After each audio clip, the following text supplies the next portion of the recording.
Well, welcome to another edition of Brews and Cruise. I am your host, Chris Jacobson, and I am here with a friend of mine who traveled all the way down from the cities.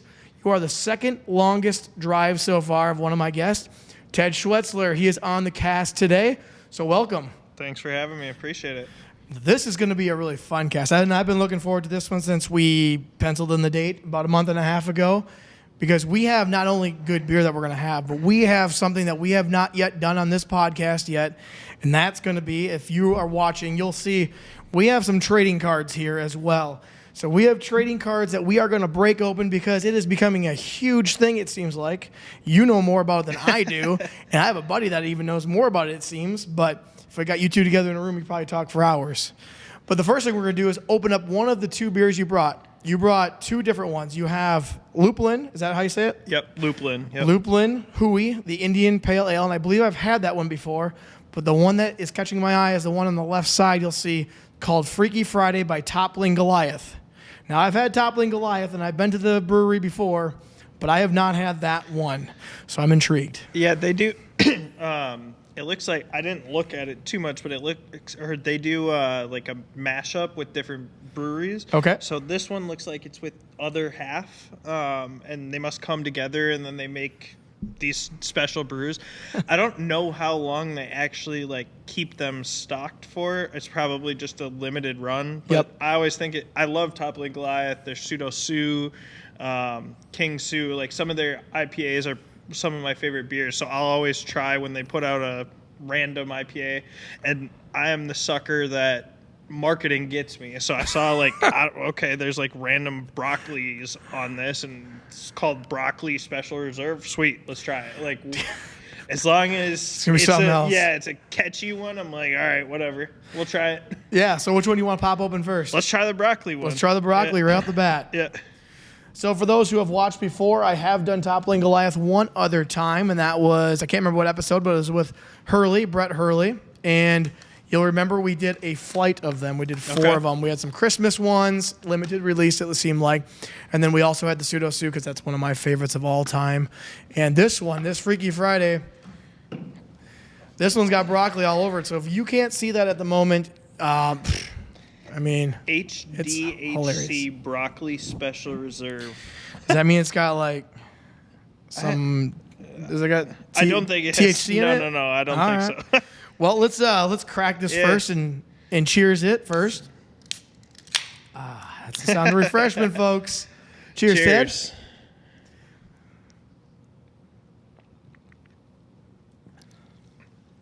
That doesn't taste like broccoli at all. No, I'm glad it doesn't taste like broccoli. I am too. I mean, well, the thing throws you off. I'm like, what is this, broccoli beer or what? But no, I've had some that have had like a weed flavor to it or like a hemp flavor to it. There's one that's called Hemporium. I can't remember who it's by. That was good. Yeah, I've had. I can't remember if it's by Stone or Stone Brewing. Stone was a good one too. They have like a green. It's a green glass that is like a hemp flavor, and I like that one quite a bit too. They serve one of them on a cruise ship. It's their IPA. It's black and green is what it is. But this one's coming in at what, about 8.3%. Yeah, so I this think is a heavier one. Double dry hop. Yeah, double dry. Yeah, it's a little bit stronger. Yeah, so if you have, first of all, if you have not been down to Toppling Goliath and you are somewhat within even an hour or two, go take a look. Have you been there? I have not. No. I love Toppling Goliath beer, but I've never been there. Have you been to Surly? Yeah, Surly is huge. Okay, so this, I've never been there. Yeah. But this is a big one too. Okay. There's like 2 floors. They serve food. They do all that kind of fun stuff. And I've been there twice. Usually I go by motorcycle or it's a car drive, but it's not really that bad. It's like an hour drive. Decorah? Yep. Yeah. Okay. And there's another one that's in that town called Pulpit Rock. Okay. And I don't know if they've ever teamed up and done, because like you said, sometimes breweries, they team up together. Yep. And then they make some sort of beer. Like this one is from another place called Other Half, which I never have heard of. Yeah, I don't know where that is either. But that's the fun part about this podcast is drinking new things, learning about other places possibly. Because I've heard of Lupulin. I've heard of that one. Yeah. I've had the Hui before, so I look forward to that one as well. And that's nothing. I mean, you can get Hui anywhere. Lupulin makes really good like random beers too. They didn't happen to have one at the liquor store I went to. But Lupulin's in like Big Lake. It's about 20 minutes northwest of Minneapolis. Have you been there? Yeah, that's a really nice tap one? room. Yeah, it's a small one. Okay. But it's surprising. The tap room is not that big, but I bet they have 25 different things on tap. Ooh, I mean, they that's a constantly are pushing. Yeah, they have like main ones. Hui. They have a chocolate porter. They have a Java-tized. It's called. It's like a coffee beer. But then they'll do other stuff. They do their own seltzers. So yeah, that's a nice tap room. Okay, now I see my cousin. He's always, I've seen him on Facebook tag himself being there. So I assumed it was around the city's area, and that's where you're from, is up by Minneapolis, correct? Yep, yeah. So that's going to bring me up to my next point. And first of all, before we even get there, since I knew that you're a big collector of shoes, which we'll get into, and a Jordan fan, if you're wondering why I look like I am on the 1984 Chicago Bulls team, it's because I had to wear my Jordan stuff when Ted comes on. I'm wearing, I think this is, from 84-85 season. Yeah, it's their warm-up. yeah. I got a pair of Jordan pants on if you're looking or watching online. And then I got the Jordan 2 lows on. So I'm fully Jordaned out today. Kind of went with a theme, I guess. I didn't do 2s, but I brought 11 lows. So 11 lows. Yeah. I like that. So you are wearing some Jordans. Yeah. Either way. Yeah. So the first thing I want to get into is you have a blog. Is that correct? Correct. Yep. And what's that called? My blog is Off The Baggy, and it's just a blog spot website. But I spun that off after starting to kind of write on the internet and whatnot, and didn't really have a home for just writing twin stuff. So I figured out how to do a blog spot. A lot of everything that I put together is on my Twitter, and that's kind of the launching pad. Okay. I don't really write at my own blog anymore. Twins Daily is it started out as a blog or a website for bloggers to create a voice, kind of. Okay. It was 4 separate owners that all had their own individual blogs. They came together, made this website, and then the idea was to kind of cultivate a community. We have probably 10 to 15 people that write regularly for the site, and now that's the only place that I write on Twins. If I put something out that's like solely my opinion, or like World Series or yearly predictions or whatever, I'll write that on my blog, because no one cares on a bigger website like what my specific thoughts are. But anything that I do, like covering the Twins wise or blogging about baseball, it's always on Twins Daily now. Okay, so the website is it on Twitter specifically, or X for those who are? Yeah. So my Twitter, I like always share my links, and my Twins Daily is on Twitter. The link or the URL is on there, but Twins Daily is its own standalone website. And then you write for Off The Baggy? I write for Twins Daily. Off The Baggy is my blog that I kind of started before they asked me to come contribute there. I developed a following on Twitter. They were like, "Hey, we, like what you do. Gotcha. Will you come write for us?" And I was like, "Sure." How long have you been doing that for? Probably, I think this year it'll be 10 years. Okay, wow, that's a long time. How'd you come up with Off The Baggy for the name? I think I know. That was from the Metrodome days. Yeah, trying to there's a big baggy in the outfield, and like I'm not great with like graphic design, and I work in IT staffing, headhunting. Yep. But I'm not real technical on my own, so like the whole blog spot thing and having to put like graphics on a website, I didn't understand any of that. I had to like search on YouTube and kind of Google around and stumble my way through it, and Off The Baggy seemed easy. I found a image of the big baggy at the Metrodome with the big Target logo on it and the truck and whatever, and that was my backdrop for my website. Cool. I'm like, cool. All right, this is all I'm going to do, and then I'm just going to write. So. And for those who aren't aware, we are Minnesota Twins fans. I mean, as some of you who are now listeners, you know that this is based in Minnesota, and we're Minnesota Twins fans. If you can't see, I mean, Ted's literally wearing Twins gear right now. His hat, I just noticed it. It looks like an old Homer hanky. which was from the World Series days back in the late 80s, early 90s. But Off The Baggy in right field, there used to be where the seats would pull out for the Vikings games. They would have big navy blue bag back there. And I think if you hit off of it, it wasn't a home run, was it? Or was Correct. it a home run? No, it was whatever. Yeah. Like hitting it off could the have been wall. a double. Yeah. Yep. You had to hit it over it, and then in like right center field, the baggy ended. Yep. And so then it was a home run when it went into the seats. So, yeah, and those are the back of the Metrodome's days. Now the Twins have been at Target Field for at least a decade or more. Yeah. Or right now they it might be a opened it in decade. 2010, so it'll be 14 years old this season. So now we don't have that anymore, but it was a cool place. It was a loud place when I was younger. Yeah. So that's not your full-time job, right? That's just a hobby? I don't know. I didn't really understand Twitter when I didn't get on Twitter when it first started. I don't know what Twitter is now. I barely understand that. So. Yeah, I thought it was, and Facebook was much more prominent, obviously, when Twitter started. I thought Twitter was basically like updating your status on your Facebook. Sure. And so that's kind of how I used it to communicate with some friends in college and put out like, oh, I'm making a sandwich type thing or whatever, like just stupid stuff.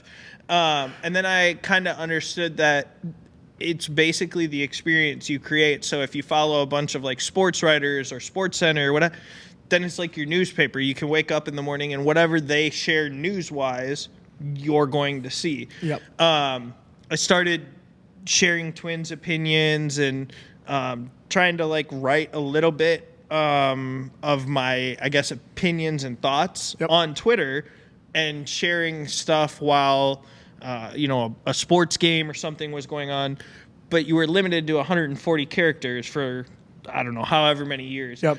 Somebody approached me probably 2-3 years into my career after college and said something about like, hey, I see you, like video games, tech, whatever. We need a writer for a blog website. We'll pay you X amount of dollars for every article you write, whatnot. So I was like, I guess I have. Why not? Yeah, I have extra time. Like at the time, I was getting my feet wet in the industry of staffing, and I didn't have 8 hours of work every day, but I sat at a desk.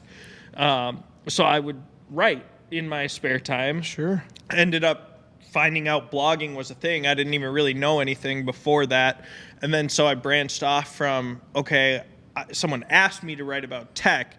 There has to be like places I could write about baseball. So then I found couple different Twin sites that I contributed to. And it to me, it was like, this allows me to have a better voice than what I can show on Twitter, because 140 characters, that's not much. You can't really back up any opinion, or it just comes across weird. So then I started blogging on the Twins, and I guess it took off from there. Now I probably have close to 30,000 followers on Twitter, and nice. Have gotten to know players, their families. I go down to spring training every year. Like, that stuff is on me. I'm not paid by the Twins or anything to do that, but it's become an awesome like side hobby that I can make money at and enjoy. That was my next question. Are you able to make money somehow on Absolutely, this? yeah. Yep. So like Twins Daily pays contributors based on like page views and whatnot, and obviously having a following, I do pretty well that way. I've had different opportunities come up because of having a following on Twitter. There's companies that'll reach out and ask like, hey, can I advertise through you? Can I have you do some tweets? Or I don't know if you've ever heard of the sports book Bovada, the online gambling. I think I have. Yep. So they didn't have a baseball.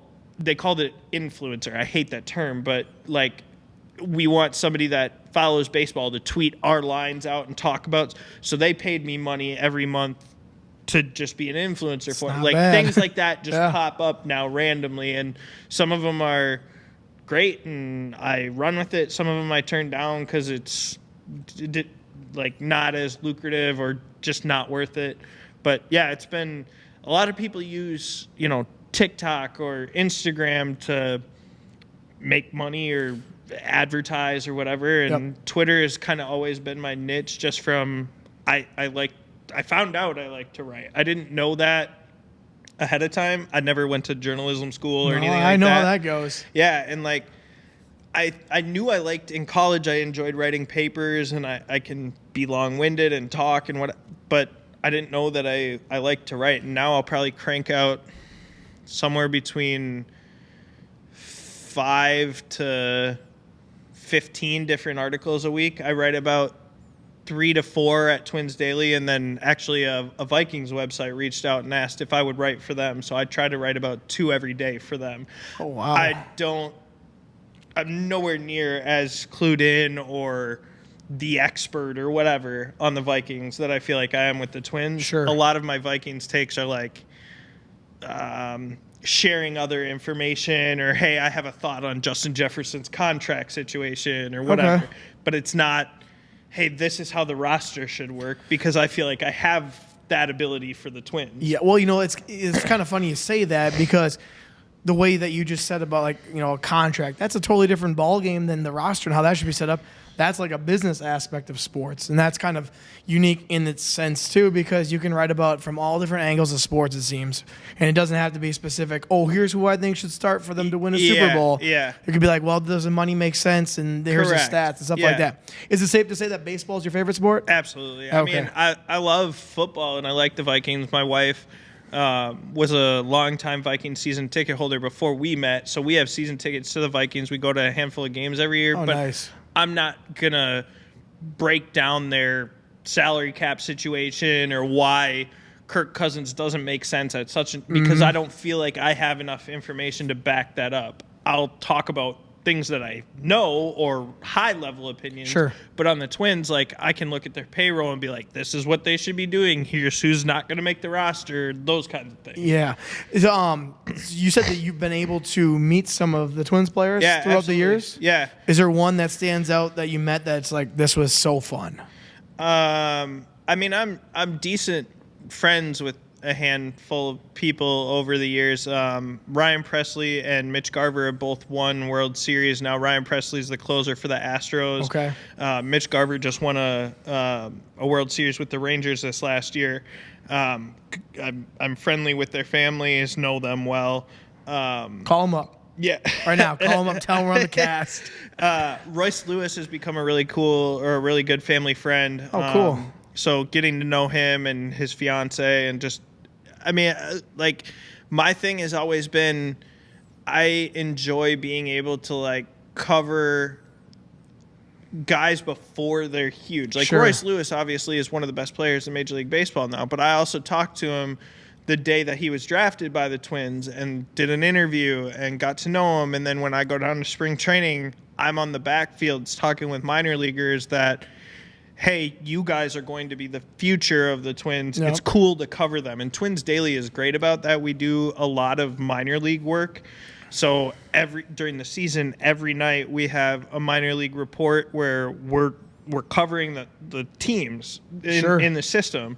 And so you get to know guys that maybe they'll never make it to the big leagues. Maybe they'll play in the minors for 5-6 years, but their families are all around the country. Yeah. And then they have somewhere to check on, hey, how did my son do tonight? What did, Oh, and, okay. And it's cool when it's unfortunate, but they leave the organization. There was somebody that actually just reached out last week. Their son went to a different organization over the off season, and he reached out and was like, man, I miss Twins Daily.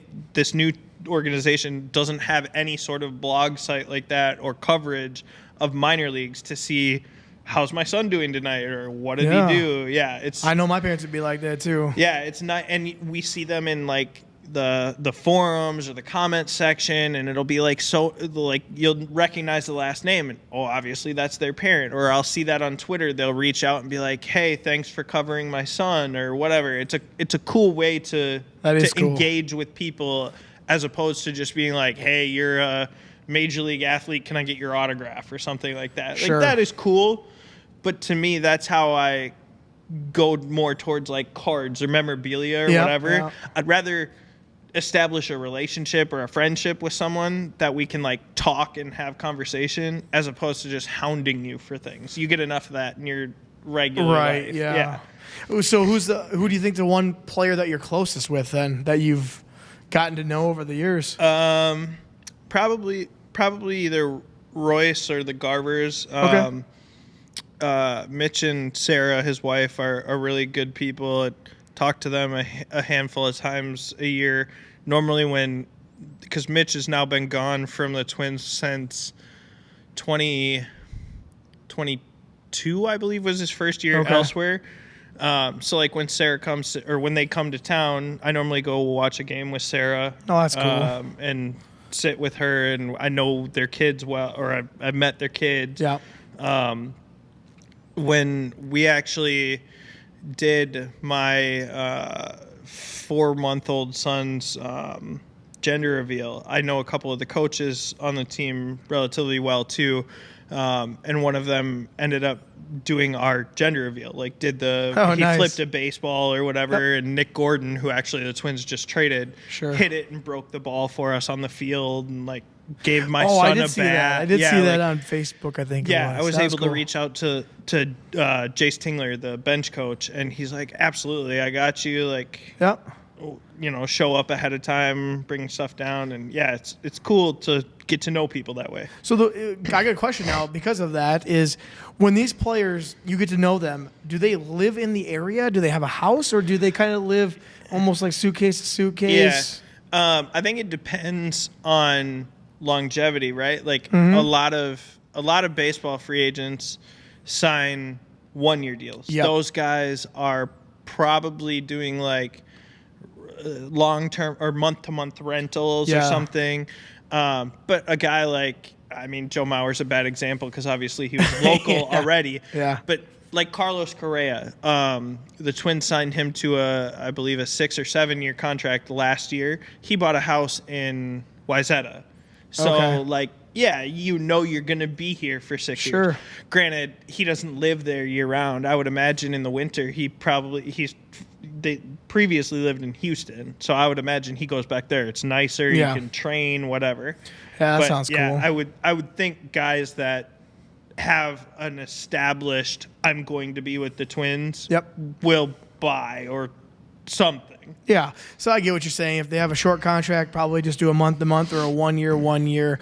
If they know they're going to be there for a while, maybe buy a house in that area, but they might not live there because they're not technically probably from Minnesota, like a Joe Mauer would have obviously probably had somewhere set up. But then again, his whole career was here, so he is one of those unusual, I would say, it's tougher circumstances. For I think the like minor league guys, obviously they can go up and down through the farm at any point. So like they're generally like sharing a space, either Airbnb or whatever, but they also might have somebody that like, hey, I'm going up to AAA, you're coming down to AA, like you take over my lease and I take on yours. I know the Twins at the at the major league level, they have a travel coordinator that will handle you think like plane rides and stuff from but they'll handle like your family, they'll handle if a guy gets traded, they'll help him find somewhere to live. If, say that you trade for a guy and you trade away a guy, they might just say, hey, take over this guy's lease, or whatever. Like they coordinate a lot of that. I don't know if that exists on the farm or the minor league system, but I would assume there's some level of help along the way there. Well, and the one thing is, these guys are playing, 162 games a year? Right. They're rarely home during that season, which leads me to another question for you. Do you think 162 games is too much for baseball? Or, if you love the sport, you love watching, you're like, I could have 200 games, but on the players, I guess, is a different story. I'm a fan of keeping things because baseball is such a statistical game, and I like the continuity of Aaron Judge hit however many 70 some home runs or whatever, right? Yeah. But now you take away 10 games, it's not you can't evaluate it the same, because the next guy only had 150 games. Outside of that, I don't think that the proposed big talk is like 154 or something. To me, that's negligible. It's 8 games? Like, what does that really matter? It's a grind either way, and I think obviously the reason that it's so long is because baseball has so much uncontrolled outcomes that you need. Like, looking back at COVID, there were so many guys in the 2020 season that had like ridiculous outlier seasons or career years or whatever, because 60 games isn't a big enough sample for things to to fall into Right, place. yeah. A guy might have a horrible average, but you look at his like advanced metrics, and it's saying, you know, the odds of this continuing to happen aren't good enough, or aren't good. It will get better, but 60 games isn't going to allow it to get better. 120 will, or 160 will. Yep. So it's still got to be lengthy. If they shorten it by 10 to 15 games, I don't love it from the record book standpoint, but it doesn't really matter in the grand scheme of things either. Sure. What is your thoughts on when they put in the pitching clock? My dad hated it. I like it from a standpoint of I go to probably 60 or 70 Twins games a year. Oh, so it makes the game, I mean, you're talking 2 hours and 10 minutes as opposed to 3 hours. Yep. But I also get it too. Like, they started implementing that at the AAA level 2 years ago, I believe. And because of like Twins Daily and covering minor leaguers, I go to a lot of Saints games, and I have full credentials for the Saints. So like, I'll go down to the locker room and talk to guys and whatever. Oh, nice. And the first year, I remember like a lot of pitchers were just like, this is mentally, it's throwing me off. I had a routine. Yep. There were more Tommy John injuries last year because of guys not necessarily getting warmed up fast enough. There's a clock for how long a reliever gets to warm up, or how many pitches that, you know. So there are downsides to it. I don't necessarily dislike, you know, the bigger bases or the pitch clock or the stealing rules. I absolutely hate starting a runner on second. That's only been a softball thing forever. Yeah, that's right. And and I'm not a fan of Rob Manfred. I think he's a horrible commissioner. But You hear that? Yeah. You hear that? You suck. He's going to be here for 5 more years, and then he's retiring, thankfully. But he started that during COVID, and the point, I guess, was less interaction, I think, between players, and then also like you wouldn't have games going as long, so you wouldn't necessarily need to worry about guys getting sick or something. Yeah. But they kept it going, and it's got a very hockey feel to me, like the shootout, where you play a normal game for 9 innings, and then all of a sudden right after that the game changes to something else. Yeah, that is like kind of weird. It's different. And in hockey, they account for that because you get 1 point for an overtime loss. But in baseball, like, if a team wins the division with 5 extra wins, but a bunch of their wins came off of extra inning games where they had a guy on second already, that team, did they really win better games than a team that didn't play many extra inning games? It's just, I see what it's you're saying. odd. That's cool. Yeah. My dad, he comes from a standpoint of he only goes to maybe 1 game a year. So if he's taking this time to travel from here to Minneapolis and back, he wants to watch the normal length of a game. But you, like you said, it kind of speeds it up. There are 162 games per year, so it is a lot. But that's just a different standpoint. So if someone wants to go read your blog, where would they go to? Twitter's the easiest. Twitter? At TL Schwerz, SCHWERZ. That has Twins Daily links. It has my Twitter. It has the blog links. Everything's there. And your blog is called Off The Baggy? Correct. Off The Baggy. Well, go check it out because I'm sure it's a lot of insight on specifically Twins stuff. So if you're a Twins watcher, which probably a lot of the people that are listening at the moment are probably a Twins fan, good place to go out and check that out. Ted's been doing it for how long? 10 years now. 10 years. Close. So that's a long time to be blogging. Well, the next thing I want to switch over to is Jordan, or not specifically Jordan, but shoes. Because I understand that you have a shoe collection that would probably put mine to shame because everyone always makes fun of how many shoes I have, and I still have them from when I was a child. And right now, let's just go over what we're wearing. I got the Jordan 2 lows on. I don't even know the colorway. What do you got on? Yeah, these are the Space Gray 11 lows. Okay. Now, you have a shoe collection. Do you know how many you have? I mean, it's way less than it used to be. What you had before? Yeah, I worked at a Finish Line in, I think I Lacrosse, started remember there that. in like 9th or 10th, maybe 10th grade. And I knew I liked shoes back in the day. I know when I played basketball in high school, like, I was terrible. I was good on defense, but I was so small and couldn't whatever. But I was always like, my parents let me get new shoes each basketball season. That was like the one time that they were like, okay, we don't really care how much they cost. And back then it was like maybe a max of 150. Yeah, maybe. Yeah.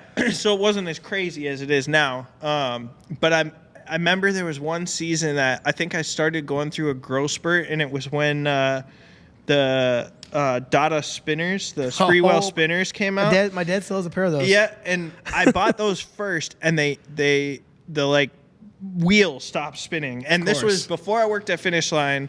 Bought them from Finish Line. We took them back, and then my foot started growing. So I think that season I had like 7 or 8 different pairs of shoes because like my foot would hurt in them or grow or whatever.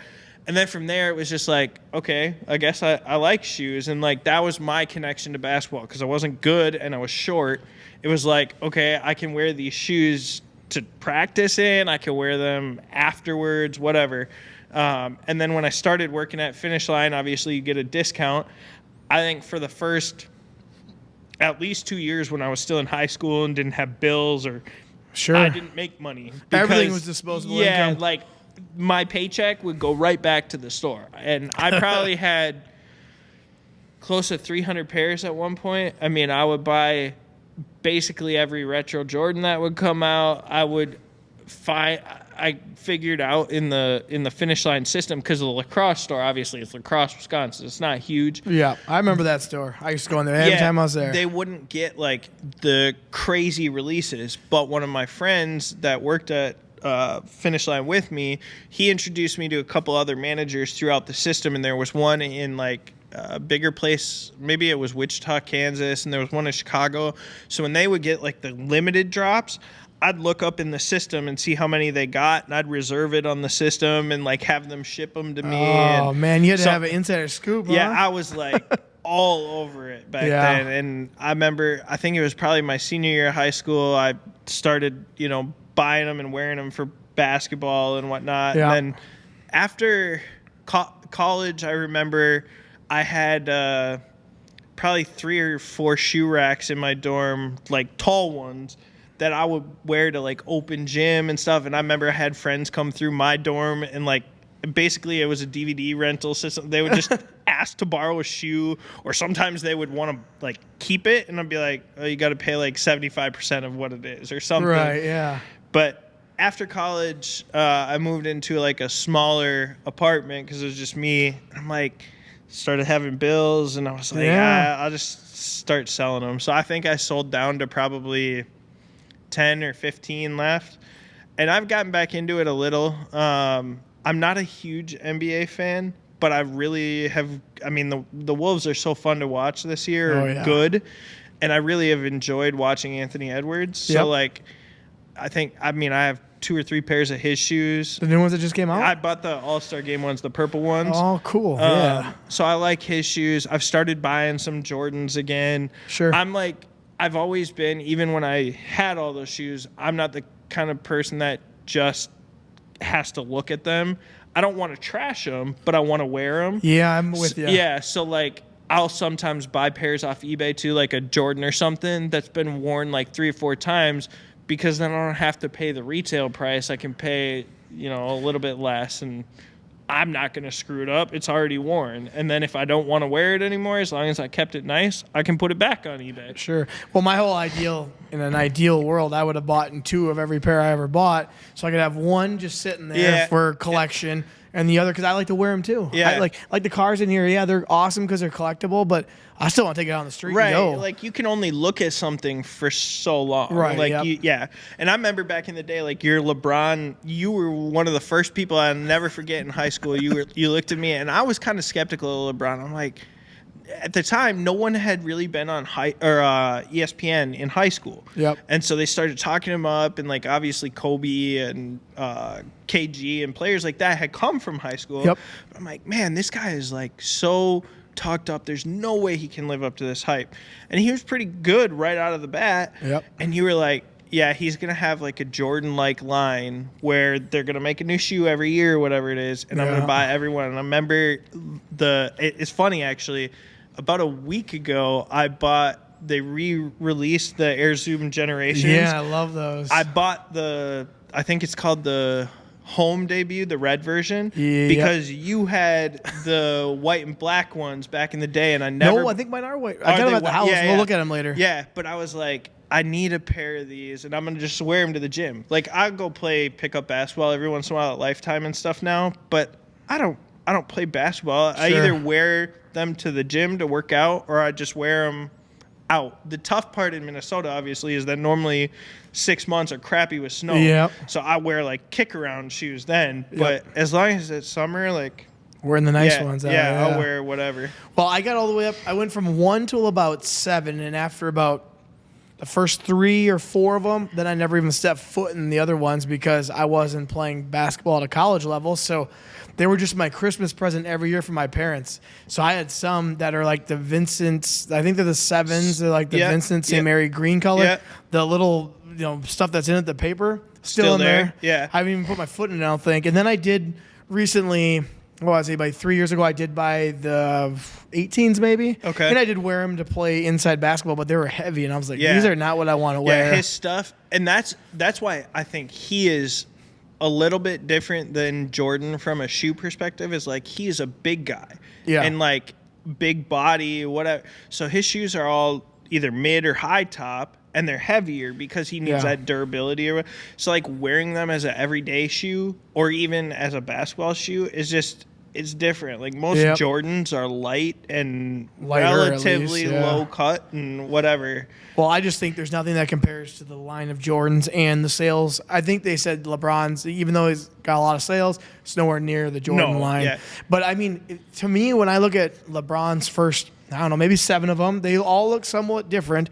But now all of a sudden you get to like maybe the last 5 years, I can't tell the difference between each one of them. But with Jordans, here's where Jordans stop for me. Is like 1 through about 17 or 18, 17. And then all of a sudden there's still like, I don't know, 15 more after that I don't even know about. Yeah, I liked the 23s were a cool year because it was his number, right? Yeah. And like, but there were some real bad stinkers in between. Like the 20s are pretty awful, 21s, 22s are pretty awful.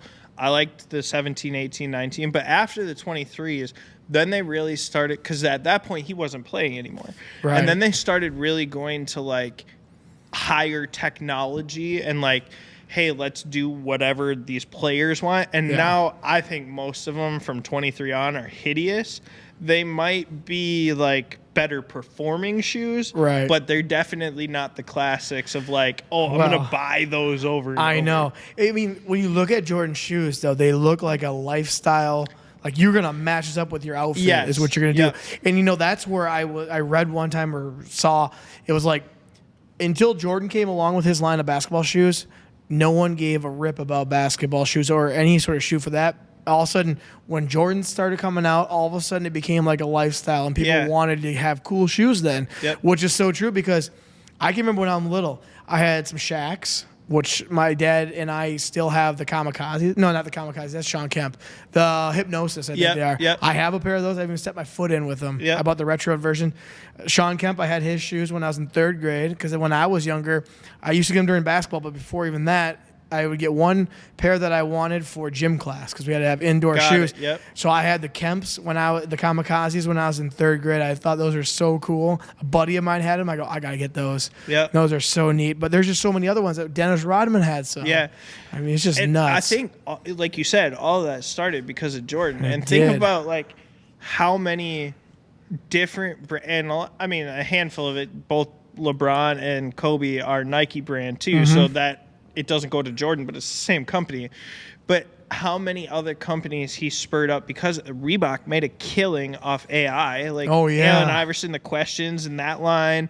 And like, I mean, Dwayne Wade went overseas and did the Li Ning thing. And like Adidas now has Anthony Edwards. And like having a shoe became a thing because of Jordan. And it's funny, like at the beginning when he had the ones, he was getting fined every game because they didn't want him to have colored shoes. And like he created a whole business line. And like you say, lifestyle, you're wearing pants and a shirt that have a Jumpman logo on it because he made shoes.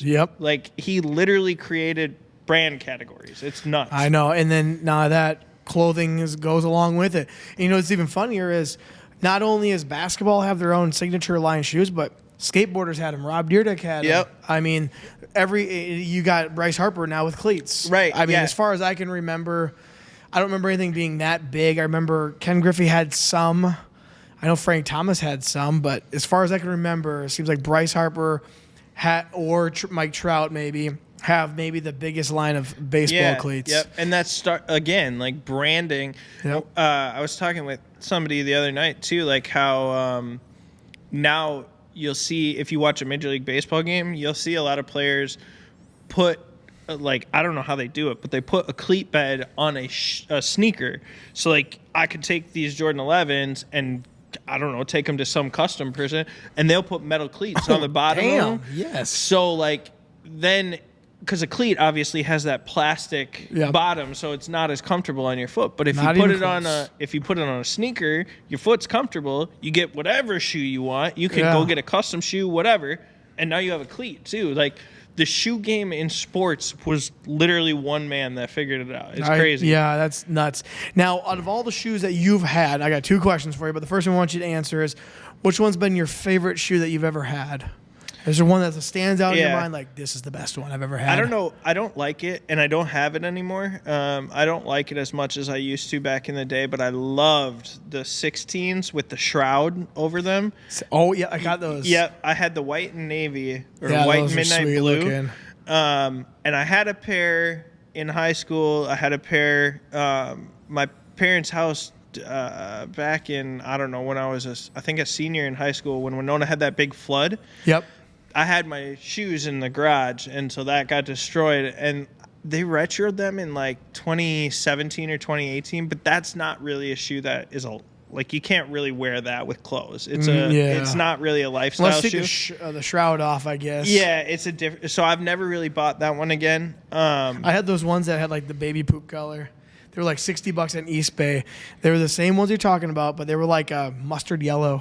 They were ugly. They looked like this. Yes. Yep. I remember that. And it's funny you bring that up too. East Bay is closed now. I know. That? Yeah. I remember. So I think it must have been in high school, but because of shoes, I was so into shoes that one year my parents, we skied a decent amount when I was a kid. We went to Wausau to go skiing, but I wanted to go to Wausau because I wanted to see East Bay. It was severely underwhelming, but I remember getting the magazine all the time, and I saw it was Wausau, Wisconsin. I'm like, that's not that far. Let's drive there.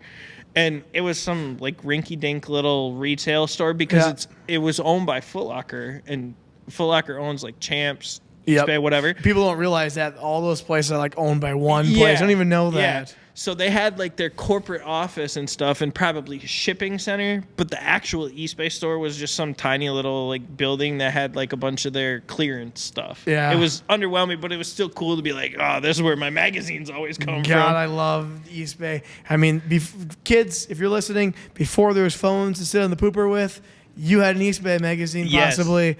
Or you read the shampoo bottles, one or the other. And you circled everything you wanted in the Yes. Oh, those are great days. Okay, so that was your favorite shoe you've ever had? Yeah, I think so. What you've said you've bought, sold some. What's the most expensive one you've ever sold then? Or maybe even the one that was worth the most to you, value-wise? Yeah, when the 23s came out, they made... I think the first colorway was a white and red colorway, and then his All-Star game, he must have played that year. I think maybe it was that he played, or maybe somebody else was wearing them. But they called he the didn't black, play with the 23s. Yeah, no, you're right. The 18s, I believe, was like his last year, maybe. The black one was called the All-Star colorway. Okay. Then they had one that was called Titanium, the Titanium colorway. It kind of looked like North Carolina colors. It was like gray, steel, light blue, whatever. And there were only a limited number of pairs. They had what is that? The closet or the wood that like smells good, and you're supposed to cedar. Yeah, cedar. Yeah, they had cedar shoe trees in them, and they came with I think it came with like a briefcase or a box. Or something. Oh yeah, I had a family. I think the 17s came with something like that too. Those are actually re-releasing this year for are they? $300 now. Ooh, I had a pair and they broke right away. They didn't last long. Yeah, but I had a family member that was in Chicago, and was able to get me a pair at the Nike store there, the Jordan store. Yes, I've been there. And I sold those for like $2,000, I think. I mean, Whoa. I never wore them. And Right. they How were much did you pay for them? I think they were $300 or $400. Oh, man. But there were only so many. I can't remember how many pairs there were. It was like less than 200 or something like that. Oh, wow, nice. So it was like just happened to be right time, right place. And Did you have your size, or did you just get whatever they had left? I think it was like a 10. I wear a 10 and a half. Okay. I don't know if I wore it at the time a 10, but I was like, Doesn't matter. I'm not going to touch them. Yeah. It was really cool to see them and stuff, but I was like, yeah, I can't wear these. So. Well, you want to get in the next one? Yeah, let's go for it. Okay. Well, with this one though, hold on. We got to do a shot ski out of the brewski. Okay. So let's first open one of these up, and then we'll take a shot off of that. So Okay. I'll open this one up for us here, and this one's called the Lupulin, the Hui, and again, it's from up in the Minneapolis region area. So if you're ever up there, take a stop up. I guess it sounds like a cool place from what I understand. Yeah. We'll break this one off, and this is a hazy IPA, and we'll just tuck that there. Gotta let the folks at home know. That's the sound of good beer. Well, first of all, cheers. Cheers. Let's take our first sip, and then we'll take a shot of the shot ski. This one, the other one had more of a sweet flavor to me. Absolutely. To me, the other one had more of a sweet flavor. This one's probably more in my palate of liking. I love hazy IPAs. Okay. So one of my favorite hazy IPAs, I just had this one on last week's episode, was Surly's One Man Mosh Pit. Good one. Yes, that one's fantastic. But this one, I like this one. And I know I've had this one before for sure. But after you start tasting beers, they all kind of taste the same after a while, unless they do something real unique to it. But let's take a shot of the shot ski. The only thing I ask is just be careful with that cord. So if you remember from a couple weeks ago, Justin Edwards was here, and he brought the old shot ski. So fill one up there. And for those who are watching at home, you will see the Brewski logo on the bottom of this when we tip it up. And if it falls on us, it falls on us. Cheers, Ted. Cheers.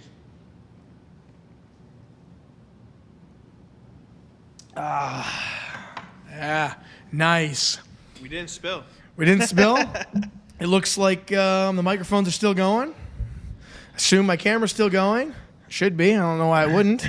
But now we're going to get into our last segment that I've been looking forward to for the last month. You're big into trading cards, right? Yeah. Yep. And I always grew up with trading cards. I mean, I have a trunk full that I'll show you some of them tonight.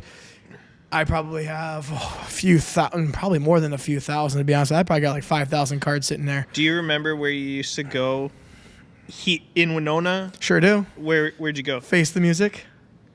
Was that in the mall? That was in the Huff Strip Mall on Huff Street across where okay. Videoland was. Okay. And Sandwich Company. Yeah. That's where I used to love to go because they would have cards in the case. And boy, when I used to go there, I would look at them like, oh, $5 card, that's expensive. Yeah. Especially when I get a pack of cards for like $3. Yeah. So I remember I'd go there, I'm like, oh man, I really want that card. It'd be $8. I'm like, oh man. Now I'm looking at these things. There's cards for hundreds of dollars. There's boxes of cards for multiple hundreds of dollars. And I'm like, what is going on with this? So I have kind of slowly gotten back into this. I don't know if it's a good thing or a bad thing. Might be a bad thing on my checkbook. Might be a good thing for my, I don't know, my not gambling addiction. I just like sports memorabilia in general. I mean, look at what I'm still wearing. Yeah.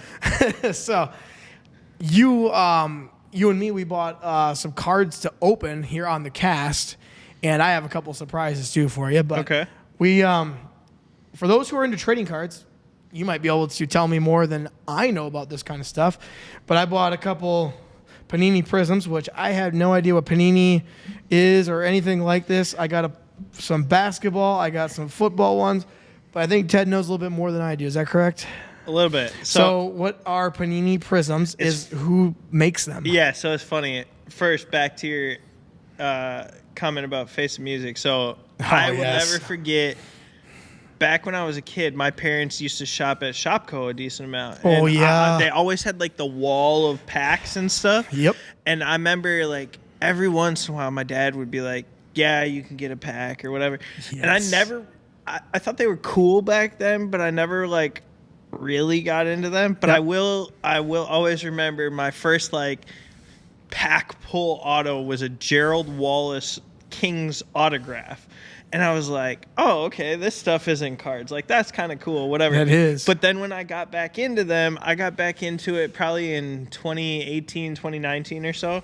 And I thought, like, the only thing I'd ever heard of a panini was a sandwich. Me too. So I was like, I don't know what panini is. Got a panini press at home, buddy. Yeah, and I was like, I remember back in the day there was like Fleer and Skybox, Yes. and like Topps had been around forever, but I'd never heard of panini. Yep. And so I understood like basically what happened to a lot of those companies is Panini bought the licenses. So Gotcha. now there's two main companies. Leaf is the third, but they don't do like anything licensed. They do more like celebrities and stuff like that as like trading cards. There's trading cards for celebrities. Yeah, too like now? they have one called Pop Century that's like you could get Kim Kardashian autographs or Nice. things like that. Who wouldn't want that? Yeah, right? I mean, Chris Humphrey, shout out. Kanye West shout Yeah. out. But so Panini owns a lot of like the older type brands and then has them under the Panini umbrella, and they can make like different types of cards. Panini only had licensing for NFL and NBA. That's what these two boxes are. Yep. Topps only has licensing for baseball cards. But because Fanatics is massive and doing everything, Fanatics actually now got the license both from the NFL and the NBA and WWE, I believe. Oh, man. So Fanatics is going to make cards. At first, when that happened, it was like, well, who's going to buy a Fanatics card? Like, no one wants that. That's not a brand that they're Right. familiar with. But then Fanatics bought out Topps. So now Fanatics owns Topps. So they'll just own Topps, and Topps will still be. It will be, yeah, it will say Topps on the card, but Yep. it's made by Fanatics. They also are going to end up owning Panini. Panini is trying to sue them and stuff, but they will own all the brands, make all the cards, whatever. The cool thing for collectors is like Topps hasn't had basketball cards in, I don't know, 10 years or more. Well, I have them still. Then. Yeah, like the older cards were so now Topps has started making they got back into it with their Bowman line, so they make like you showed me that Bronny card. Yep. Like they've started making basketball cards again because I think it's next year or the year after they can start making actual NBA cards. Okay. And they'll be able to make they do have the MLS license, but then they'll be able to make NFL cards. They haven't made NFL cards since like 2017 or so because Panini had that license. Sure. So now Topps can do it all again, and they'll be the dominant force. And yeah, Panini will just kind of go away. So the one thing, you brought up, I used to get packs of cards. That was mainly what I got too. I just remember going to Face the Music to look at single cards for the most part. Yep. But I was always at either Target or Shopko, like Yeah. you said, because they had a whole there's selections of, I didn't know what the heck I was even looking at. One of the coolest cards that I pulled out of one, which I didn't know I even had a cool card because this was like 1996. I have a Kobe Bryant high school cutout card. I sent you that one. I'm like, I had no idea who Kobe Bryant was. I just saw some jabroni high school player, and turns out he was more than just a jabroni high school player. But that's a cool thing because, what I've been learning, the big thing to get right now are rookie cards, and then what you're doing is hoping that those rookies turn into something phenomenal. Yeah, I mean, you can these are called blaster boxes, right? So they're cheap. You can buy them at Target, Walmart, whatever. They're generally $25 for the retail. You have to pay more if you buy them like from a secondary seller or whatever. If you buy the hobby boxes, which then guarantee like an autograph or a relic or whatever, then you're paying hundreds or thousands like you're talking about because you're paying for the fact that there's a guaranteed hit. It doesn't mean like every box will show you odds. They have to because it's like the no purchase necessary thing. Sure. Where like this is gambling to a certain extent. So they have to show you odds of what are your chances of getting anything. I remember reading that on the back of the little cards when I was younger, back in the 90s. It would say your odds of this is like 1 in 2, or 1 in 50, or 1 in 1,000, and all that. I remember seeing that on the back. Okay. So like you can get an autograph or something awesome. It's possible. Yeah. Okay. But the odds on a $20 box are much longer because there's no guarantee. Sure. So when you pay for that higher dollar box, then you're getting the guarantee. But also, it's all a level of gambling to a certain extent because you could pay $1,000 for the latest Prism hobby box and get 2 autographs that are, maybe they're rookies, but they're safeties. Yeah. Well, okay, cool. You could sell them for $20. Like in baseball products, no one wants a pitcher because pitchers blow out, don't have long careers. Like the baseball autographs to get are the young hitter because maybe he'll be the next Mike Trout. Maybe he'll hit a bunch of home runs, whatever. So who's the one guy that you had been collecting a lot of lately? Back when I got back into it, I was huge into Shohei Ohtani. Okay. I hear his are worth a lot of money now. Now, yes. Yeah. I got a lot of mine, and I sold out like during COVID in the last handful of years. I mean, he won the Rookie of the Year. He's won the MVP. I mean, he's a Cy Young quality pitcher. Like, I made a lot of money off of that because when he first came in, he signed for a lot of money, but no one had pitched and hit in the majors really since like Babe Ruth. And back then, like Babe Ruth now, and I'm not a big fan of trying to compare eras. Babe Ruth wouldn't play beer league softball at this stage. Like, there's so many players that are way better than he ever was. But he was amazing back when he played. At the time. Yeah. So like what Shohei Ohtani is doing now is just insane. It's not even close to what Ruth did. So for those who are listening out there, if you were going to get back into this, what would you be looking for in a box of cards for you?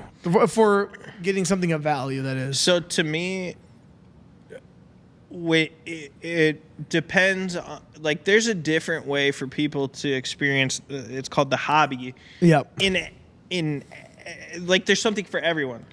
You should probably start with blaster boxes like this. And is a blaster box the cheapest version? Is that correct? I mean, they make like single packs or like there's a hanger box that they called that because it's literally on like the little hanging thing. Those are normally like $9 to $15 or something. Or a fat pack is like the bigger packs that they put on those. Those are like $5. But these are the cheapest boxes. Those are a good place to get started until you know what you want to collect. Are you trying to collect to make money? Well, then look for cards or boxes that you think will go up in value because of the content they may have in them, like rookies or like a box of 2018 Topps now is going to be significantly more than it was in 2018 because Shohei Ohtani's in it. Like, that's his rookie card, you know? Just like a box of 1989 or what is it? 89 is Jordan's rookie year, I think.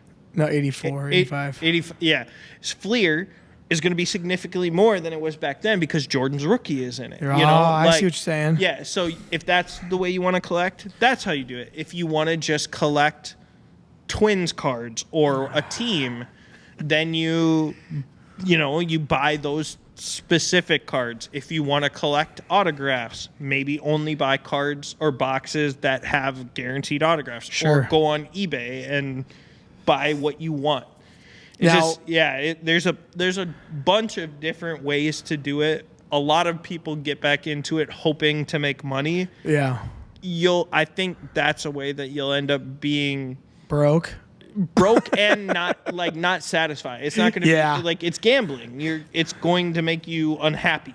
So for those who are watching out there, I just bought this old school box of 1990-91 season of Skybox Series 2 basketball NBA cards, fully sealed up. I guess if you can get the Jordan, I don't know if it's whatever Jordan is, maybe it's that one. Supposedly, if it's graded a PSA 10, it's worth roughly $5,500. So I bought this because, well, for one, back in the day, for a whole box, you could get 36 packs of 15 cards each. And some of you would probably remember this if you're watching on YouTube right now, compared to, I think I spent $60 on these 2 boxes. What, like 24 cards and 24 cards. So we're going to get 48 cards only out of this compared to this big giant box. So the differences are completely different, and we're not going to open this one up today. This one we're going to do tonight, hopefully, when my buddy comes over, where we have 3 of us, 2 guys that are really, really knowledgeable of this. But I bought this in hopes that we find some cool stuff in there, because I already know I have some of these at home. But the other ones that I bought that we are going to open up here that you didn't know about, I bought the last of this box of $2 each. NBA hoops, basketball cards. I mean, this is what I used to remember getting my cards out of, as a box like this. A little flappy top on it. And it's funny too, like obviously like the rookies have always, like driven product or whatever. But like back in the day, it was never a thought of, okay, you're just looking for the rookies. Like, you didn't really look around the card. Now, since cards have kind of exploded again and whatever, like during COVID or even after, there's been like random spikes of certain cards, even like older ones, being super valuable. And it's this hoops brand. I can't remember their names, but I think it's a Mark Jackson card. I have that one. There's 2 brothers in the background that did they go murder they somebody? Murdered they had already killed their family and were at courtside. And they were game. courtside at the I have game. it at home. I think I have 2 of them. I'll show you. It was like a 99-cent card forever, and then for a while there, it became like a brothers. Yes, that's what. Yeah, it became like a $100 card. I don't know if it still is. It probably went back down, but there was like a peak of, oh, awesome! Like we just recognized them in a card. I think when we look through my old stuff, I have like 1 or 2 of that Mark Jackson card. You're gonna be like, holy cow, maybe I have something, maybe I don't, who knows? But it is funny, like you say that, like something so crazy as Mark Jackson, which I don't even know if anybody knows who he is. Well, I mean, he didn't he coach the Warriors championship team? Impossible. I know he coached the Warriors before Steve Kerr. He's probably more famous though for this basketball card. Correct. Now, because of 2 killers on there. Yeah. Now I want to go back to, you said you were looking for, what was his name? Shohei Ohtani. Yep. Now, you were collecting his card back what year? I think he was a rookie in 2018. So when did you start collecting his card at that time? He signed for a lot of money as he was from Japan. Yep. So they post him. He signed for a lot of money. I thought it was cool that he could do pitching and hitting, and so I just bought a base card of every single product they made of him. So I think you're answering my next question I have for you is, why did you want to collect his card more than everybody else's? Is because of that pitching and or hitting as well? And I've always been I'm a huge Twins fan. But the Twins don't I'm a big Joe Mauer fan. I mean, I'm going to Cooperstown this summer to see his induction and nice. Did he invite you personally? I wish. Damn it! It would have been cheaper. I suppose. I think it's cool to see superstars on other teams because the Twins don't have a ton of superstars. Even when the Twins are good, it's still relative. People don't look at Minnesota as a hotbed. Royce Lewis is amazing. Byron Buxton, Carlos Correa, they're great. But everyone gravitates towards the coast, or New York or whatever. Yep. So I've always been a big Mike Trout fan. I think he's the modern day Ken Griffey Jr. type player. Oh, God, I love Griffey. And then when Shohei joined his team, I was like, well, I already like Mike Trout and I collect Mike Trout. I'm going to collect his cards too. And then once I started buying the cheaper end stuff, it was well, his autographs really haven't exploded because it was during his rookie season. So they were a couple $100, but now they're thousands because he's won all these accolades. Yep. So at the time it was I could afford a couple $100 every, couple months or whatever. I'd buy an autograph here, an autograph there. I'd sell other cards to buy his stuff. And then it was just kind of like you're talking with the cars and the shoe. At some point it got to be, these cards are still cardboard. They're worth so much money that I love looking at them. But if you're going to give me $2,000 to $5,000 for this card. It's cardboard with a signature on Yeah, it. Like, at the end of the day. give me that money, please. You know, that's exactly what you're saying. It's literally a piece of cardboard. Yeah. That is kind of funny that you say that, because at the end of the day, it still is just cardboard. And if that person tanks, I mean, that cardboard could be worth what it's printed on. And that's why I agree with you too. Like, you're wanting to collect memorabilia or being tied to like cars or something tangible. Yep. That's something you can definitely like memorabilia. Yeah, okay, it's just memorabilia, but it's definitely more tangible than a little 2x3 trading card. And like, if that explodes in value, I mean, I'm sorry, but at some point, like, I'm gonna part with it for the dollars. Yeah, and you know, I think what we need to do right now is we need to break these bad boys open. But beforehand, I did buy what I was told was to buy some of these, what's called top loaders. For anybody that's watching, it's basically just a plastic case that you can put anything of value in. So I bought them ahead of time in case we pull something amazing out of here.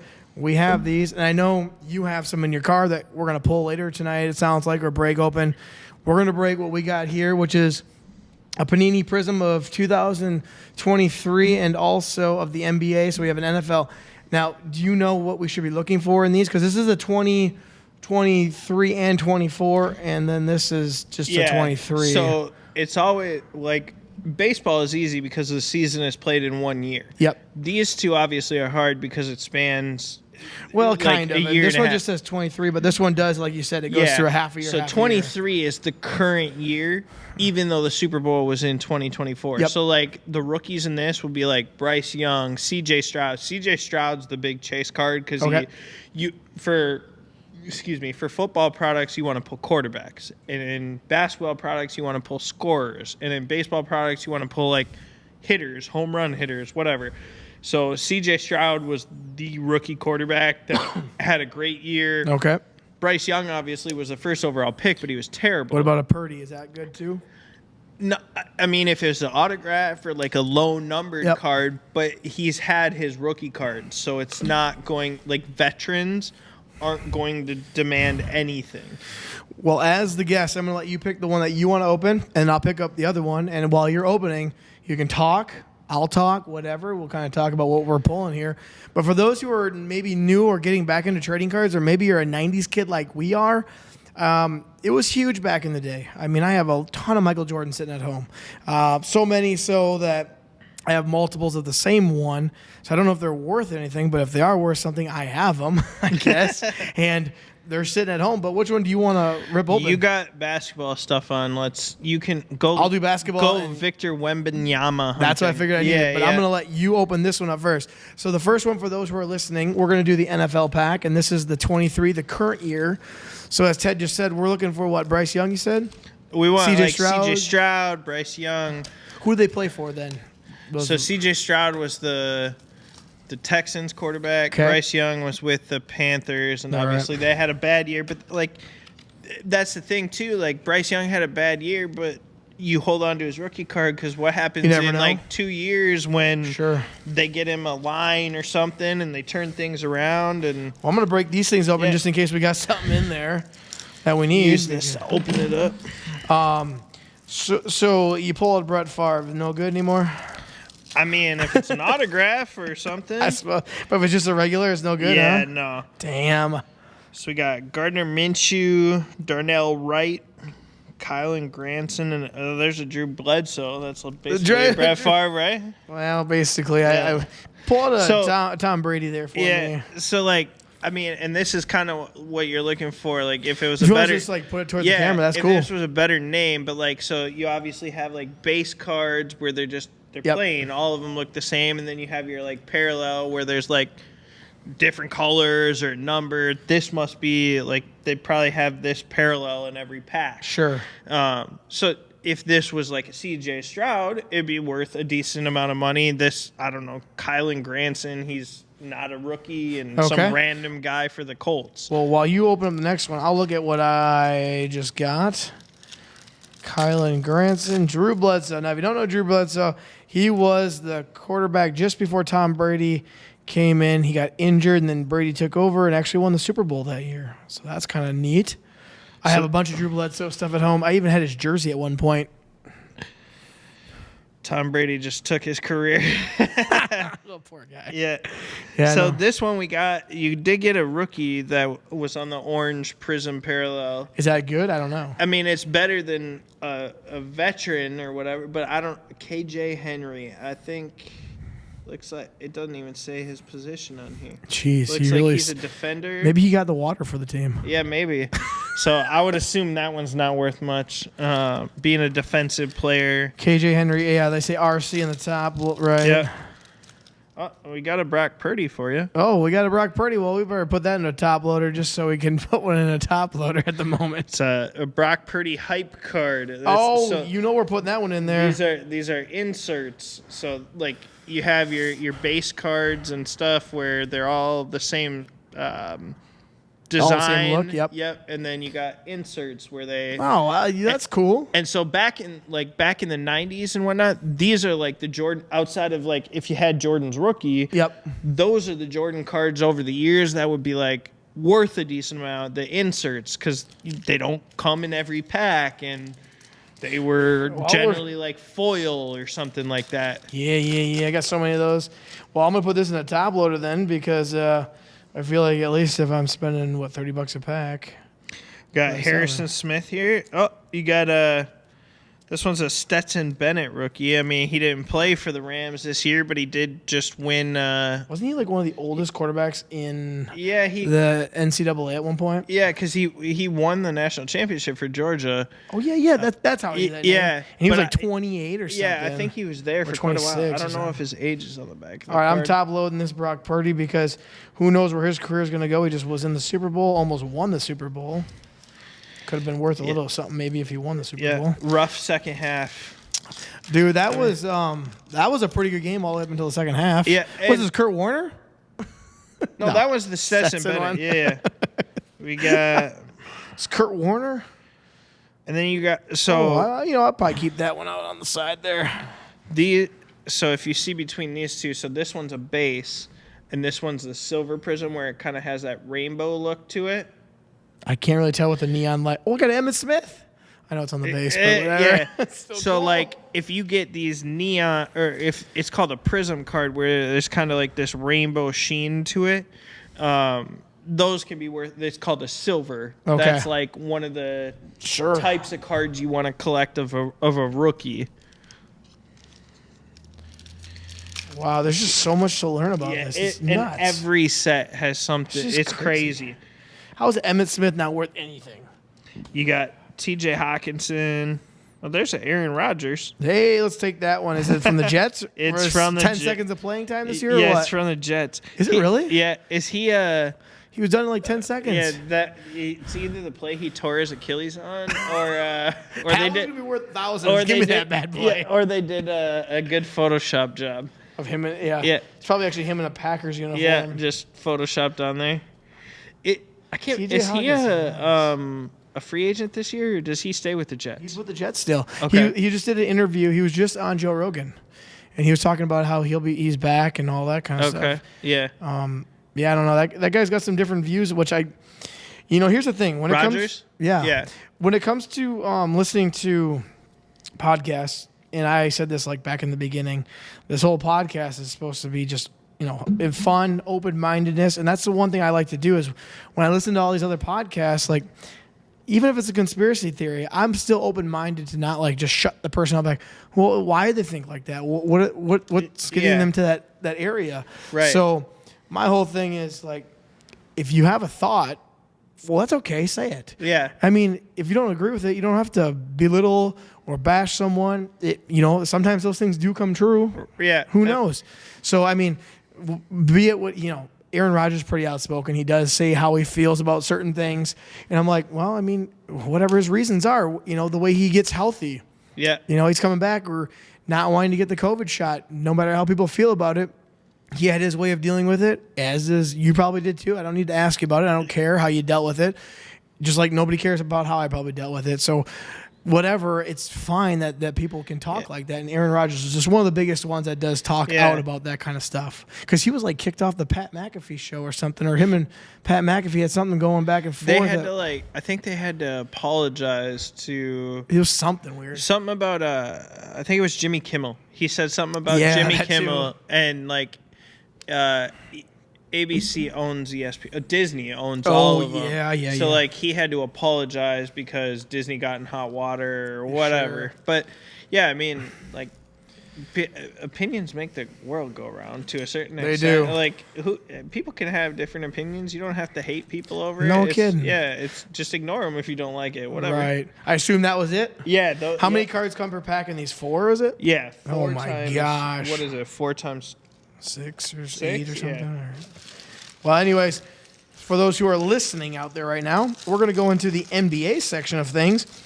And so this is where you're definitely looking for that Wemby. I'm looking for Wemby. Okay, I'm looking for Wemby. If you don't know who he is, he plays for the Spurs. He's that very, very tall guy, you may know. It is wild to me. I've seen him play. Like I said, I'm not a big NBA guy, but I've watched the Wolves a handful of times this year because of them being so good. And it is wild to me how he doesn't break his legs. Just play he's like twigs. Yeah, I mean Kevin Durant back in the day always struck me as this man is so skinny. I know. And Wemby makes him look like a beefy person. You just see that Kevin Durant got in some little altercation with some fans because they called him a bitch or something. Oh, really? Yeah. I don't know. They were trying to dap him up at the end. It looked like a husband and a wife, and supposedly has a podcast. He just kind of brushed him off, but it was hilarious. She's like, "Go on." He's like, "No, you just called me a bitch" on the way out. It was when they're playing. I think they were playing in Dallas. Is my guess. He's such an interesting character too, because he's gotten in trouble a handful of times for he always has burners on Twitter, and he'll go at people that don't like him. Oh, really? Yeah, or have negative opinions of him. Is he just soft? Yeah, and it's I mean, why do you spend your time caring about what people think of you when you're in the NBA? No kidding. It's dude, look what I do and look what you do. Yeah. You're paying to watch me. Yeah. Go screw off. I got a Kobe Brown rookie. I don't know if that's any good. I'm gonna let you. I got 2 rookies in here. You look and see if there's anything worth throwing into one of my. Jaden Ivey. So this you did get this one is an insert because obviously these are the base. Yep. So this one is an insert, this emergent. Even though I have no idea who it is. Yeah, I don't know who Julian Strouth Hey, is. you know what? I don't know who Kobe Brown is either. But Well, we'll put that insert in. We'll put that in one of these packs here. Yeah, you can do the packs. I'll do this. Man, this is a fun podcast, and we're opening up cards. These cards have been sitting at my house for the last 3 or 4 weeks, and I've been itching to open them. I was gonna say that's why I don't buy boxes and sit on them, because it's it's like a Christmas present or something that's just sitting there. And one year for Christmas, I think it was 95-ish. I got a pack or a whole box of cards, and my dad bought it from his NFL pack. He's like, "I don't open them all up at once. They'll be all done then." I'm like, okay. And I was opening them one by one after another. I was just so addicted to it. It's Anthony Davis. What's that? Charlie and the Chocolate Factory, when he had to eat a bite of candy or a bite of the chocolate bar every day or whatever and just savor it. Here's one. I got a Maxwell Lewis on a rookie with a red prism. Okay. You tell me if that's worth anything, and if it is, throw it in the. Yeah. You know where to put it in. Yeah. Oh man, this is so interesting. It's so funny. We're gonna come all the way back to what the hell year is that? 89 there. I got the NBA hoops 89. We're gonna take it back 40 years or 30 years. It's gonna be awesome. Just to see the differences in cards. Oh, I mean, and how thick this is compared to flimsy cards. I don't. I got Luka Doncic. I just don't know if it's any good. This Maxwell Lewis is numbered out of 299. I don't know who we he had is. Chet Holmgren on this one, but we didn't. But we got to insert. So if you think it's worth anything, you know where to put it. Malik Beasley and Luka Doncic on a base. You take a look at it. I'm starting to learn the lingo now. I got that Luka Doncic on the base. We got the insert. Yeah, this Josh these cracked ice prisms are pretty cool. Where that I can definitely tell the difference. Yeah. Cracked ice. But see, like Panini makes these so damn nice. Like to me, the base cards were like the cards you were looking for back in the 90s. You're like, oh, this one's worth something. Yeah. I got Josh Hart on the back of this one. See, I open these up way nicer than the people online. Oh, well. I'm like scared. I mean, when you're trying to like open that many, they're just like ripping through them. We got something on the green. I don't even know. Paul George on a base, it looks like. And Josh Fart. Josh Fart. I don't know. The second one's a little something. I don't know if it's worth anything. Dort. I mean, that one's not numbered. Not numbered. If they're numbered, are they worth something more? They could be, yeah. I mean, like sometimes people pay for numbered cards. Sure. It depends, like who the person is. Michael Porter Jr., OG something, Cracked Ice, Tyrese Maxey, Gabe Vincent from the Lakers, but he's wearing a Miami uniform.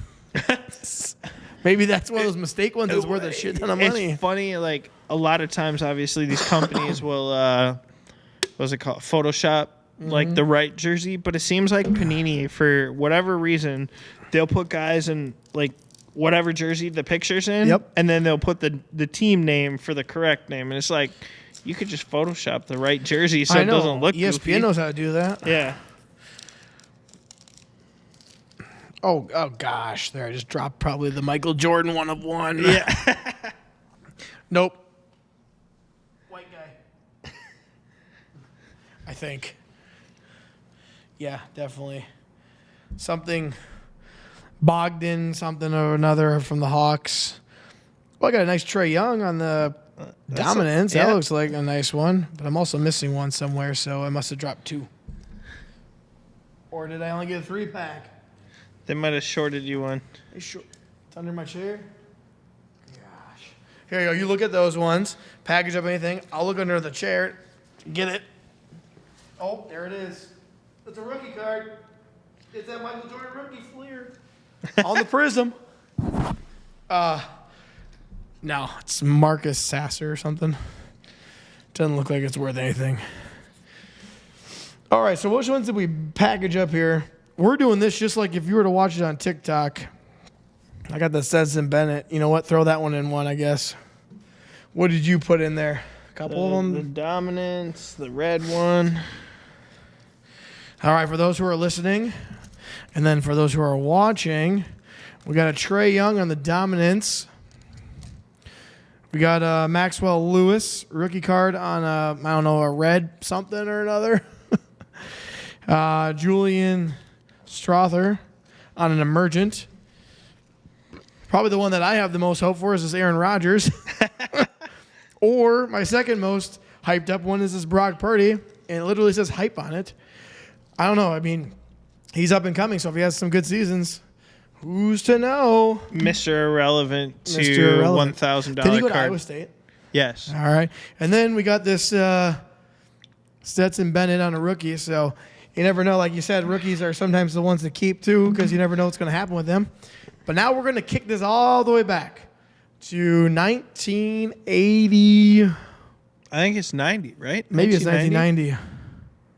I don't know, but on here it says features Orlando Magic and Minnesota Timberwolves expansion teams. Oh, that Plus must traded be players. It must be 90, right? Because the Wolves started in 89. Yeah, 89. So it's probably 89-90 pack? Yeah. I don't know. What's it say on the back? Oh, on the back it says 89. Yeah. So it's like an 89 collection, baby. Let it, now don't be shy here. Tell everyone what you got. I mean, this is like, if you're watching, these are the boxes that I remember when I was a kid. That might floppy be the little top on her. And, that might be the last box that ever hyped up the Timberwolves being in a pack of cards. until this year. Outside of Anthony Edwards, or this year, yeah. Jerome Kersey. Look how many cards we got. One pack. Yeah. Jeez. This is like 6 packs of these Yeah, what Prism did we get? cards. 4 in the other one? Sedale Threat. He's a threat, all right. We got coach cards. Oh, yeah, coach cards were in there, too. I got a lot of those at home. Yeah. Don Nelson. Don Nelson. Remember that guy? The Magic Me card either. has like the little sunburst for the expansion team on there. That's awesome. Who would be a rookie at this year that you'd want? I don't even remember. It's not Shaq. Shaq came out in like 93. Yeah. It's not him. It's not Jordan. Jordan's already been out for a that while. was, Look how like- easy these are to open. Back in the day, it was always easy to tell because you just look at the back of I got a Timberwolves one. the cart. Oh, you got a sunburst? Probably. I got a Mark Jackson, but it's not the Mark Jackson. Not the one with the killers in the background. No, these are wimps. Kiki, Vandal, Bernard King, Ken Bannister, Willie Anderson, Richard Anderson of the Trailblazers, Dale Ellis, Randy Whitman. Ooh, Mark Price of the 89 All-Star Game. Sam Vincent, got the expansion burst on her. Yeah. Byron Scott. No, wait. Shaq, maybe what? No, because they were the expansion team when Shaq came in, but he was like 91, I thought, or 92, 93. Yeah, I'm not. James Worthy of the NBA All-Star Game. I think this pack might be the same pack as I got Look Kevin at this. Gamble. Well, he's wearing a practice jersey. They didn't have their uniforms yet. Yeah, I didn't have a uniform yet. They're like, hey, we might have this team. We're not even sure. You might have a job. I think I need to drink a beer after that one. pretty good. So These packs are like disintegrating. They're so easy to open. these two packs I opened have, I mean, pretty close to the same exact players in both packs. No wonder there's only $2 a Yeah, pop. they just packed out the same people. I have an Isaiah Thomas. All right. Hold on Hall- now, Hall folks. of Just hold the Famer. phone, everyone. Yeah. Where is that? I need to put these in. I mean, these are. If I sent these into PSA, they should be a 10. For those who don't know what PSA is, neither do I really, but I know that they grade things. Memorabilia, cards, Yep. slab it up for you. memorabilia. Yeah. Oh there's my gosh. there's a Scottie Pippen. Whoa. Package that one up. I mean, they might be common cards, but common cards back then were pretty common. Or uncommon. Well, David Robinson action. Whoa. Getting You know, some I don't really care because these things don't cost that much to put them in here. So if they're safe and secure, we're good. Might Isaiah have to- Thomas, I mean, we all know his play speaks for himself. His championships, they speak for themselves. I would be so slow if I was doing this for a job. Toss me a That couple. was only my. Oh, yeah, yeah, sleeve. a couple of those sleeves. I got Otis Smith on the expansion team, Frank Brickskowski, John Stockton NBA All-Star Game. I don't know if that's worth anything, but I'm going to put her to the side just in hopes. Del Harris. Patrick Ewing on the NBA All-Star Game. You know, pretty soon I'm going to have all the starters from the NBA All-Star Game. Just have them as Oh, like look at this. cards. Old Magic Johnson card. That's tight. Mark Eaton. Expansion draft choice, Tyrone Corbin. They don't even have them called Magic on the. It's still Dude, Irvin. I don't think I've actually ever had this pack of cards before in my life. This like 1989. Yeah, 89s. I've never even had these before. Are you sure I don't have anything good over there? Are you hiding them in your pocket, Ted? No. He's hiding them Jordans in his pocket. I got Spud two Webb. packages. I got a Spud Webb on this one. All right, what do we got on this expansion draft? The Timberwolves, Steve Johnson, but he was playing for the Trailblazers at that time. Scott Brooks. This is Bill- before they had Photoshop. Oh, I got the Scott. Is it the same Scotty you got?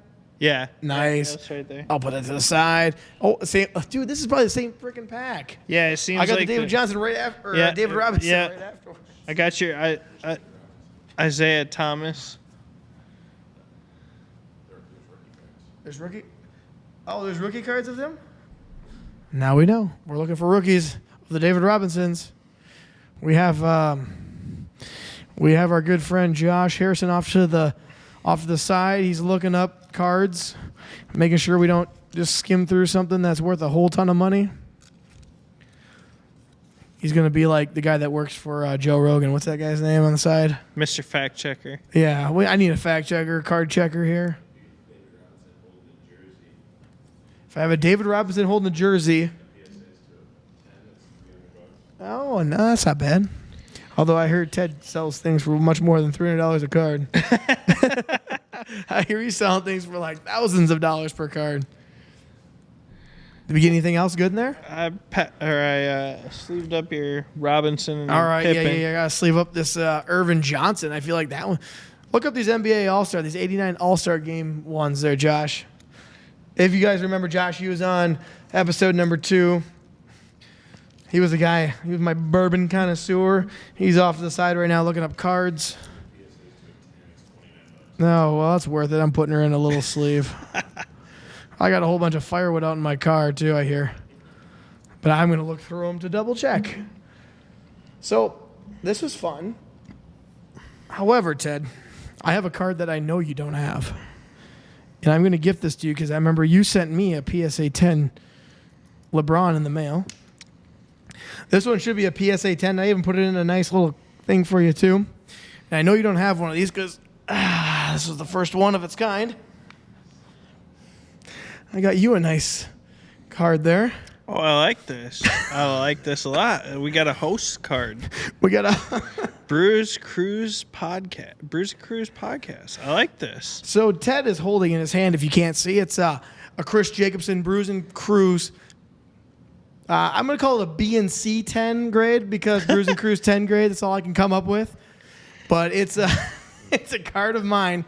There's only 50 in the world. I like it. The other 49 are at my house. Perfect. So then don't it rob is a me. one-on-one. It's a one-of-one at the moment. At the moment. So it's like a, I don't know, Honus Wagner of podcasting cards. Perfect. So that's where, I don't know, is there anything else you'd like to add to this cast? I mean, we've been going for an hour and a half. I kind of figured we would easily go an hour and a half. Yeah. I don't Anything else you want to talk about in your, anything else you got going on side jobs that you want to talk about, or no? No, I don't. I think we're good. Shoot, then we'll just wrap this up right here. Sweet. All right. Well, this has been another edition of Brews and Cruise. We went over everything from Ted's hobby / side job, which is blogging, and that is At TL Schwerzler on Twitter, Twins Daily, Off The Baggy on Blogspot. We also went over shoes that we have. We also opened up packs of cards from not only this decade, but also 3 decades prior to that. And we have more opening to do when we get back home. In a couple weeks, actually, I have my buddy that I just introduced you to. He's going to come on here, Marcus, and he works for a place in town called Northland Breaks. They're on loop and all that kind of stuff, breaking cards and all that. But he's going to give me kind of the background of how all that works. I'm sure you probably could too, but I wanted to go over the kind of the memorabilia side of things with you because I think I'm more into the memorabilia at the moment. I don't understand how the card breaking works, but he'll be on in a few weeks from now. I think like 3 or 4 weeks from now. I got him coming on next. But this has been really, really fun. I knew that we'd have a ton to talk about because sports is way up here for me. Sports collectible is way up there for me as well, and it sounds like it is for you too. Absolutely. So yeah, we've gone over everything from his blog, our shoes, and also we opened up packs of trading cards. I know Pokemon's making a big comeback as well, it seems. I don't know if Magic the Gathering's doing the same thing, but they might be. But this has been another edition and episode of Brews and Cruise with your host, Chris Jacobson. If you are feeling so inclined, please subscribe to YouTube or any of the other ones like Apple Podcasts, Spotify, any other of the streaming services for the audio. And if you want to, leave me a comment or a 5-star. I appreciate all those kinds of things. Or if you want to ask a question that I can answer, I would love to do that as well. But again, this has been another edition with Ted Schwerzler as my guest, and we are out of here. Cheers. Cheers.